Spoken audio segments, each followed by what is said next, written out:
Radhe Radhe guys. तो स्वागत है आप सबका मेरे यूट्यूब चैनल जिसका नाम है श्री जी।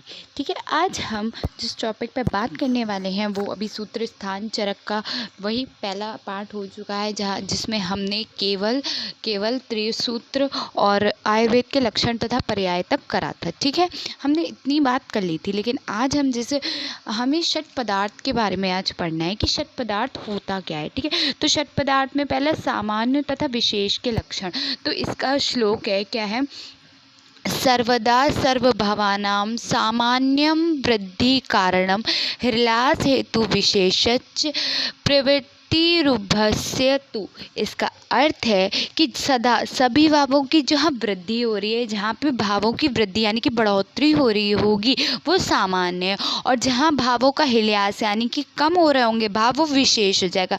इन दो की प्रवृत्ति से दोष धातु एवं मलों की वृद्धि और ह्रीलास किया जाता है।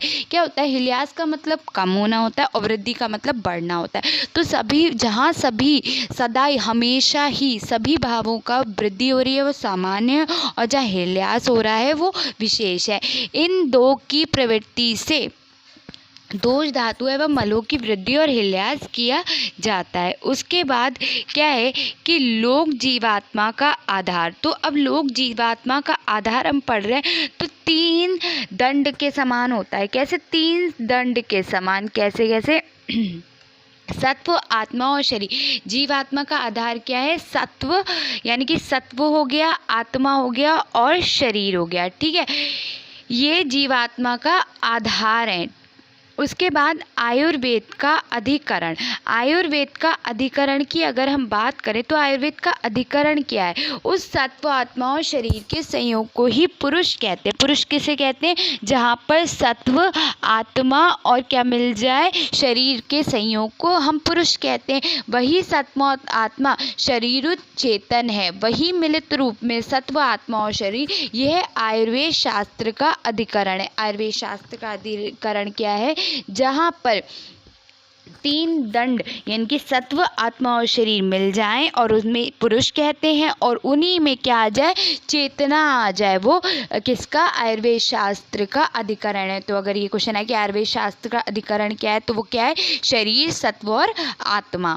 उसके बाद नेक्स्ट है द्रव्य गणना। अगर हम द्रव्य गणना की बात करें तो द्रव्य गणना में एक श्लोक है, खादिन्य आत्मा मनाः कालो दियश्य द्रव्य संग्रह। ठीक है, सा इंद्रियम चेतना द्रव्यम निद्रव्य नीर इंद्रिय चेतनम। अच्छा, इसका क्या मतलब है कि खादिनम यानी कि आकाश आदि पंच महाभूत। कौन कौन से? आकाश, अग्नि, जल, वायु, पृथ्वी, ये पांच महाभूत। आत्मा, खादिनाम आत्मा। ठीक है, खादिन्यात्म आत्मा लिखा है, खादिन्य आत्मा। तो खादिन्य का क्या मतलब है कि पंच महाभूत। खा का मतलब आकाश होता है, तो पंच महाभूत आत्मा, पंच महाभूत और आत्मा। मनः कालो, मन, काल, दिशच दिशा, दव संग्रह, ये क्या है? और दिशा, पांच महाभूत, आत्मा, मन, काल और दिशा, ये 9 प्रकार के तो द्रव्य हो गए। ठीक है, उसके बाद विभाग। अगर हम विभाग की बात करें तो विभाग चेतन, अचेतन। विभाग 2 प्रकार का हो गया, जो इसमें देखा है, सा इंद्रियं चेतम द्रव्यम, यानी कि जिसमें इंद्रिय युक्त होगा वो चेतन होगा, और जो इंद्रिय चेतन अचेतनम, और जिसमें इंद्रिय नहीं होंगी वो अचेतन होगा, इंद्रिय रहित अचेतन होगा। अब बारी आती है द्रव्य के भेदों की। द्रव्य के भेद कितने होते हैं? द्रव्य के भेद कितने होते हैं? द्रव्य के भेद जो होते हैं वो होते हैं 2 प्रकार के, कारण भेद और कार्य द्रव्य। द्रव्य के जो भेद होते हैं वो 2 प्रकार के होते हैं, कार्य द्रव्य और कारण द्रव्य। अगर हम कारण द्रव्य की बात करें तो कौन कौन से हैं? एक तो पंच महाभूत हो गए, आत्मा, मन, काल, दिशा हो गए कारण द्रव्य। लेकिन कार्य द्रव्य इनसे बिल्कुल अलग होते हैं। कैसे? जो चेतन द्रव्य होते हैं अचेतन, इंद्रिय युक्त और इंद्रिय रहित। अब इसको जो चेतन है उसको भी दो प्रकार के बताए गए हैं। कौन कौन से? बहिरस चेतन, अंतस चेतन। उसके बाद बहिरस चेतन 4 प्रकार के होते हैं, जरायुज, अंडज, स्वेदज, उदिम्बज। और अंतस चेतन भी 4 प्रकार के होते हैं, वनस्पति, वानस्पत्य, विरुद्ध, औषधि। ठीक है। उसके बाद अचेतन 2 प्रकार के होते हैं, प्रकृत और कृत्रिम। अब उसके बाद हम बात कर रहे हैं गुणगणना की। गुणगणना क्या होती है? सार्था गुर्वाद्यो बुद्धि प्रयत्न पराद्यः गुणः प्रयोक्ता, यानी कि अर्थ गुण। सार्था का मतलब अर्थ, गुण, गुर्वादि गुण, अर्थ गुण, गुर्वादि गुण, बुद्धि गुण, प्रयत्न गुण और परादि गुण हैं। और इनको मिला के चरक के अकॉर्डिंग 41 गुण हैं। समवाय का लक्षण। समवाय का लक्षण। समवायो अप्रकृत भावो भूयादिनाम गुणे मृतः सा नित्यो यत्र ही द्रव्यम न तत्र अनित्यो गुणः, यानी कि पृथ्वी आदि द्रव्यों के साथ गुणों का अप्रत्यक्ष भाव ही समवाय माना जाता है। यह नित्य है क्योंकि जहाँ द्रव्य रहता है वह समवाय संबंध से गुण अवश्य रहता है। कभी भी द्रव्यों में गुण अनिश्चित नहीं रहता, अर्थात निश्चित ही रहता है। समवाय वो होता है जो एक से अलग ना किया जाए, अप्रकृत, जिसमें कोई डिफरेंस कोई किया ही ना जा सके, जो पृथ्वी में से प्रत्यक्ष गुण कोई निकाल नहीं सकता, यही समवाय है। फर्स्ट ईयर में ही पढ़ा है, उसमें पदार्थ विज्ञान में। समवाय संबंध क्या होता है? जहाँ पे समवाय का संबंध सीधा गुण से अवश्य रहता है। गुण और समवाय संबंध एक दूसरे के ऊपर आश्रित रहते हैं। ठीक है, तो वो क्या हो गया? समवाय का लक्षण। अब द्रव्य का लक्षण। तो द्रव्य का लक्षण देखते हैं क्या होता है कि द्रव्य के लक्षण में क्या आएगा कि यत्र आश्रितः कर्म गुणः कारणम समवाय यत् तद द्रव्यम, यानी कि जिसमें कर्म और गुण आश्रित रहते हैं और जो कर्म और गुण का समवाय कारण है उसे द्रव्य कहते हैं। द्रव्य किसे कहेंगे? द्रव्य का क्या लक्षण हो गया कि जिसमें कर्म और गुण आश्रित रहते हैं और क्या हो, कर्म और गुण एक दूसरे के समवाय कारण हो, उसे द्रव्य कहते हैं। अब नेक्स्ट जो है वो कर्म का लक्षण। ठीक है, कर्म का लक्षण। तो संयोगे चा विभागे चा कारणम द्रव्य आश्रितम कर्तव्यस्य क्रिया कर्म, कर्तव्यस्य क्रिया कर्म कर्म नान ये उपदेश्यते। क्या है कर्म का लक्षण? अच्छा, गुण कर्म का लक्षण है क्या कि जहाँ पर संयोग हो, जो एक ही साथ संयोग और विभाग में कारण हो एवं द्रव्य के आश्रित हो, उसे कर्म कहते हैं। ठीक है, उसे क्या कहते हैं? कर्म कहते हैं। और कर्तव्य की क्रिया को कर्म कहते हैं। यह कर्म संयोग एवं विभाग में किसी अन्य कारण की अपेक्षा नहीं करना, अर्थात कर्म केवल क्रिया की अपेक्षा करता है। ठीक है, अगर हम बात करें इसमें कर्म के कितने भेद होते हैं, तो कर्म के 2 भेद होते हैं, अलौकिक और परलौकिक। जो अलौकिक होते हैं वो निश्चेष्टा होते हैं और जो अलौकिक जो होते हैं उसके गुण और कर्म, ठीक है, कैसे होते हैं?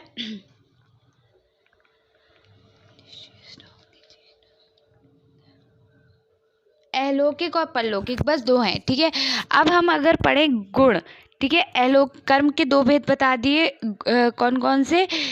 अलौकिक और परलौकिक। ठीक है, अब नेक्स्ट जो टॉपिक है वो है गुण। तो गुण का क्या लक्षण है? समवाय तुनिश्चा कारणम गुणः, जो समवाय संबंध वाला होता है, चेष्टा रहित हो और ग्रहण में कारण हो, उसे गुण कहते हैं। ये हो गया क्या? गुण। अब हमने बात करेंगे गुण और कर्म के भेदों की, भेद नहीं, डिफरेंस की। ठीक है, तो गुण और कर्म के भेद क्या होंगे? ठीक है, गुण और कर्म के भेद होंगे क्या, तो निश्चेष्टा होती है। ठीक है, जो गुण होता है वो निश्चेष्टा होती है और चेष्टा स्वरूप, कर्म कैसा होता है, चेष्टा स्वरूप ही होता है। द्रव्य का सिद्ध, गुण में क्या है, द्रव्य का सिद्ध धर्म है, अर्थात गुण अपने स्वरूप को प्राप्त कर चुका होता है, लेकिन कर्म क्या करता है, अपने अंतिम निर्णय नहीं होता है, साध्य अवस्था में रहता है, इसका स्वरूप का अंतिम निर्णय नहीं हो सकता कि इसका परिणाम क्या होगा। ठीक है, गुण क्या होगा, संयोग विभाग का स्वतंत्र कारण होगा, और वो स्वतंत्र कारण गुण नहीं होता है लेकिन वो होता है। ठीक है, अमूर्त, गुण क्या होता है, अमूर्त द्रव्य में भी होता है, लेकिन कर्म कहाँ होता है, केवल मूर्त द्रव्यों में मिलता है। ठीक है, ये हो गया गुण और कर्म में। अब जो टॉपिक है उसका नाम है रोगों के त्रिविध कारण। रोगों के त्रिविध कारण क्या होते हैं, शरीर और मन के आश्रयभूत व्याधियों की उत्पत्ति होने में काल, बुद्धि और इंद्रियों के विषय का मिथ्या योग, अतियोग और आयोग, इन तीनों होतियों का संक्षिप्त में संग्रह किया गया है। रोग का आश्रय क्या होता है, रोग का दो रोगों के आश्रय स्थान है, एक तो शरीर और एक मन। ठीक है, अब काल, बुद्धि, इंद्रियार्थ का संयोग सुख का कारण होता है। अब क्या होता है, जो काल, बुद्धि और इंद्रिय का संयोग यानी कि इनका जो बैलेंस होता है ना, वो सुख का कारण होता है। ठीक है, ये तो हो गया, रोग का आश्रय हो गया मन और शरीर और मन। ठीक है, उसके बाद आत्मा रोग का आश्रय नहीं है, ये इम्पॉर्टेंट है। तो आत्मा कैसे रोग का आश्रय नहीं है, पर आत्मा निर्विकार है, वही आत्मा सत्वभूत गुण और 10 इंद्रियों से युक्त होती है, तब चैतन्य में कारण वह आत्मा नित्य है, सभी चराचर जगत का दर्शक है और क्रियाओं को देखता है। तो क्या है, निर्विकार परस्वत आत्मा सत्वभूत गुणेन्द्रिय चैतन्य कारणम नित्यो दृष्टा पश्यति ही क्रिया की क्या है कि जो पर आत्मा श्रेष्ठ है, निर्विकार है, वही आत्मा सत्वभूत गुण वही शब्द स्पर्श, भूतों का गुण क्या होता है, सत्व स्पर्श रूप रस गंध और ये होता है, और 10 इंद्रियों से युक्त तब चैतन्य यानी कि जो ज्ञान प्राप्त करने में कारण होती है, वह आत्मा नित्य है, सभी चराचर जगत का दर्शन है और क्रियाओं को देखता है। तो इसीलिए आत्मा रोग का आश्रय नहीं है। ठीक है, अब आई है दोषों की बारी। दोष की अगर हम बात करें तो दोष कितने होते हैं, दोष होते हैं 2 प्रकार के, शारीरिक और मानसिक। ठीक है, तो शारीरिक दोष हो गए वात, पित्त और कफ, और मानसिक दोष हो गए रज और तम। अगर हम वात के गुणों की बात करें, वात के गुण क्या होते हैं, वात के गुण हैं रूक्षः शीतो लघु सूक्ष्म चलो विशदः खरा विपरीत गुणे द्रव्य मारुत संप्रशामयति, यानी कि रूक्ष, शीत, लघु, सूक्ष्म, चल, विशदकर, ये किसके गुण हैं, वात के लक्षण हैं ये। और इनके विपरीत गुण द्रव्यों वाले, इनके जो विपरीत गुण के द्रव्य हैं वो क्या करेंगे, वात का शमन करेंगे, यानी कि वायु का शमन करेंगे। ठीक है, उसके बाद तो इसके क्या गुण हैं वात के कि रूक्ष, शीत, लघु, सूक्ष्म, चल, विशद और खर, ये हो गए वात के गुण। अब बात करें पित्त के गुण की। ठीक है, पित्त के लक्षण की, तो पित्त के क्या लक्षण है, सस्नेहम उष्णम तीक्ष्णम च द्रव्य अम्लम सरम कटु विपरीत गुणे पित्ते द्रव्य राशु प्रशाम्यति, यानी कि पित्त इष्टः स्नेह युक्त, कैसा है, स्नेह युक्त है, गर्म यानी कि उष्ण है, तीक्ष्ण है, द्रव है, अमल है, सर है और कटु है। इसके विपरीत गुणों वाले द्रव्यों के प्रयोग से पित्त का क्या होता है, शमन होता है। अगर विपरीत गुण वाले आ गए तो पित्त का शमन होने लगा। तो पित्त के क्या लक्षण है, स्नेह, उष्ण, तीक्ष्ण, द्रव, अम्ल, सर और कटु। उसके बाद कफ के लक्षण, अगर हम कफ के लक्षण की और इनके विपरीत गुणों के से क्या होता है, जो होता है वो होता है पित्त का शमन होने लगता है। अब बात करेंगे हम कफ के गुणों की। ठीक है, तो कफ के क्या लक्षण होते हैं? गुरु, शीत, मृदु, स्निग्ध, मधुर, स्थिर, पिच्छल, श्लेष्मणः, प्रशमन, यान्ति, विपरीत गुणाः। क्या है? गुरु होता है, शीत होता है, मृदु होता है, स्निग्ध होता है, मधुर होता है, स्थिर होता है, पिच्छल होता है। और इनके जो अगर विपरीत गुण वाले देखें तो उससे क्या होता है? कफ का शमन होता है। तो गुरु, शीत, मृदु, स्निग्ध, मधुर, स्थिर, पिच्छल, ये कैसे हैं? ये पित्त के कफ के गुण हैं।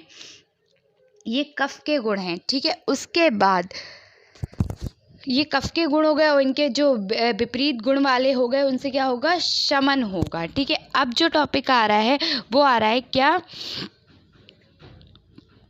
कि हम वो कैसे करते हैं? साध्य और असाध्य रोगों की चिकित्सा। अच्छा, अगर साध्य रोग हैं तो हमें ये पता है कि साध्य रोग जो होते हैं उनकी चिकित्सा करना हो सकती है, लेकिन असाध्य रोगों की चिकित्सा नहीं कर सकते हम। ठीक है, हम साध्य रोगों की चिकित्सा क्यों कर सकते हैं? जब देश, मात्रा और काल के विपरीत गुण वाले औषधि का प्रयोग युक्तिपूर्वक किया जाता है, तब क्या होता है? जो साध्य रोग होता है वो नष्ट हो जाता है। लेकिन असाध्य रोग क्या होता है? जो असाध्य रोगों की चिकित्सा का किसी ने उपदेश दिया ही नहीं है। क्यों? क्योंकि अगर हम असाध्य रोगों की चिकित्सा करने लगेंगे तो वो व्याधि कम होने की बजाय बढ़ जाएगी और बढ़ते ही शरीर का नाश होने लगेगा। इसलिए हम कभी भी असाध्य रोगों की चिकित्सा नहीं करते। साध्य रोगों की चिकित्सा हम किसके? जब देश, मात्रा और काल के विपरीत गुण वाले औषधि का हम प्रयोग किससे? युक्तिपूर्वक करेंगे, तब हम साध्य रोगों को नष्ट कर सकते हैं। उसके बाद आ गए रस। ठीक है, अब हम पढ़ रहे हैं रस। तो रस क्या होते हैं? तो रस जो रस का क्या लक्षण होता है? रस यानी कि जिह्वा के अर्थ का नाम रस है। ठीक है, रस का आधार द्रव्य, जल और पृथ्वी है और रस की उत्पत्ति में भी जल और पृथ्वी कारणभूत हैं। विशेष ज्ञान मधुर और मतलब विशेष ज्ञान में वायु, आकाश और अग्नि भी कारण होते हैं, पर ये कम होते हैं। लेकिन ज़्यादा मात्रा किसकी होती है? जल और पृथ्वी की होती है। ठीक है, तो वो रस है जो हमारी जिह्वा को स्वाद दे रहा है। या रस क्या होता है? रस पारद होता है, रस शास्त्र के अकॉर्डिंग देखें तो ऐसे करके रस क्या होता है? और कौन सा महाभूत होता है? पृथ्वी और जल कारण द्रव्य होता है, लेकिन वायु, आकाश और अग्नि भी कारण होते हैं, पर कम मात्रा में होते हैं। ठीक है, उसके बाद रस के भेद। अच्छा, रस के कितने भेद होते हैं? रस के 6 भेद होते हैं, है ना। रस के कितने भेद होते हैं? रस के 6 भेद होते हैं। ठीक है, कौन कौन से? स्वाद, अम्लो, अथ, लवणः, कटु, तिक्त एव च कषायश्चेति षट्को ओयम रसानाम संग्रह स्मृता, यानी कि मधुर, अम्ल, लवण, कटु, तिक्त, कषाय। ठीक है, तो मधुर, अम्ल, लवण, कटु, तिक्त, कषाय, ये तो 6 हो गए। क्या हो गए? रस के भेद हो गए। ठीक है, रस के भेद कितने हो गए? 6 हो गए। कौन कौन से? मधुर, अम्ल, लवण, कटु, तिक्त और कषाय। अब जो वात, अब हम किसकी बात करेंगे? वात को शांत करने की। तो अब वात को शांत करने के लिए कौन से होते हैं? मधुर, अम्ल और लवण होते हैं। ठीक है, कटु, तिक्त और कषाय कफ को शांत करने के लिए होते हैं। ठीक है, वात को शांत करने के लिए हो गए क्या? मधुर, अम्ल, लवण, और तिक्त को कफ को शांत करने के लिए हो गए कटु, तिक्त, कषाय। लेकिन जो पित्त को शांत करने के लिए होते हैं वो होते हैं मधुर, कषाय और तिक्त। ठीक है, ये होते हैं पित्त को शांत करने के लिए। अब अगर हम बात करें तो रसों के उत्पादक महाभूत। अच्छा, कौन से रस कौन से महाभूत में होते हैं? और शमन होने वाले दोष और कुपित होने वाले दोष, ऐसे करके भी रस बताए गए हैं। तो ये अभी हम देखते हैं, 1 मिनट। तो वो क्या है? अगर हम बात करें कि अगर हम रस की बात करें तो रसों के उत्पादक महाभूत और शमन होने वाले दोष और क्या कुपित होने वाले दोष। ठीक है, अगर हम मधुर की बात करें, मधुर जो होता है उसमें महाभूत कौन से होते हैं, जल और पृथ्वी होते हैं। इससे शमन कौन से दोष का होता है, वात और पित्त का होता है, और कुपित होने वाले दोष केवल कफ है। अम्ल की बात करें तो पृथ्वी और अग्नि जो होते हैं वो होते हैं, और शमन होने वाले दोष केवल वात होता है। कुपित होने वाला दोष पित्त और कफ होता है। लवण में जल और अग्नि महाभूत होता है, वात दोष शमन होता है, और कुपित होने वाला पित्त और कफ होता है। कटु में वायु और अग्नि महाभूत है, कफ दोष का शमन हो रहा है, पित्त और वात का कुपित हो रहे हैं। तिक्त में वायु प्लस आकाश जो है वो महाभूत है, शमन होने वाले पित्त और कफ है, और कुपित होने वाला वात है। कषाय में वायु प्लस पृथ्वी महाभूत है, और शमन होने वाला पित्त और कफ है, और कुपित होने वाला दोष वात है। अच्छा, तिक्त और कषाय में केवल कहाँ महाभूत अंतर है, वायु प्लस आकाश है तिक्त में, और कषाय में क्या है, वायु प्लस पृथ्वी। बाकी दो शमन होने वाले दोष और कुपित होने वाले दोष दोनों एक ही हैं। ठीक है, ऐसे करके ट्रिक से याद कर लेना। ऐसे ही अम्ल और लवण में भी है, अम्ल और लवण में पृथ्वी अग्नि है, केवल महाभूत का अंतर है, और उसमें जल अग्नि है। ठीक है, और जो शमन होने वाले दोष दोनों का वात है, और कुपित होने वाला दोष दोनों का पित्त है। तो ये 6 महाभूत, दो का शमन, कुपित और महाभूत ये हो गए। ठीक है, अब हम बात करते हैं नेक्स्ट की कि प्रभाव भेद से द्रव्यों के भेद। अगर हम प्रभाव से देखें तो द्रव्यों के क्या भेद होते हैं। कुछ द्रव दोषों को शांत करने वाले होते हैं, कुछ द्रव धातुओं को दूषित करने वाले होते हैं, और कुछ स्वास्थ्य व्रत में हितकारी होते हैं। तो ऐसे करके 3 तरीके के हो गए प्रभाव से। कैसे, कुछ द्रव दोषों को शांत, धातुओं को दूषित करने वाला, और स्वस्थ कार्य में हितकारी। ठीक है, उसके बाद नेक्स्ट आ गया क्या कि उत्पत्ति भेद से द्रव्य के प्रकार। उत्पत्ति भेद से अगर हम द्रव्य के प्रकार देखें तो 3 प्रकार के होते हैं। कौन कौन से, जांगल, औदिब और पार्थिव। अच्छा, जांगल द्रव्य में, औदिब द्रव्य में, और अब कौन कौन से द्रव्य आ रहे हैं इसमें, तो क्या है, मधु।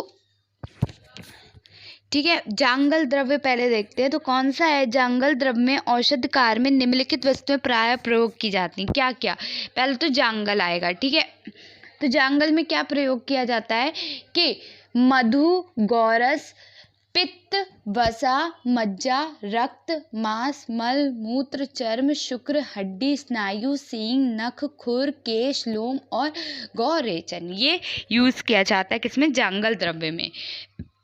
ठीक है, अब नेक्स्ट जो है वो है जंगल में, तो ये हो गया। अब औदिंब में 4 प्रकार के होते हैं, वानस्पत्य, वानस्पत्य, वनस्पति विरुद्ध और औषधि। अब ठीक है, ये यूज किए जाते हैं, ये हो गए इसके। उसके बाद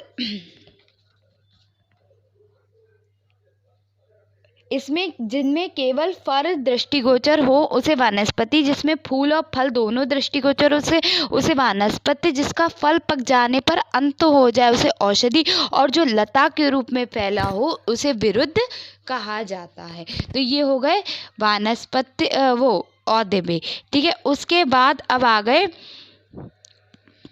नेक्स्ट हो गए पार्थिव। तो पार्थिव में क्या होगा, सोना मल के साथ 5 लोहा, बालू, चूना, मेंसिल, हड़ताल, मणियां, नमक, गेरू, अंजन, ये। ठीक है, तो ये हो गए क्या, मूलानी आदि द्रव्यों की। अब ये ये हो गए पार्थिव द्रव्य। ठीक है,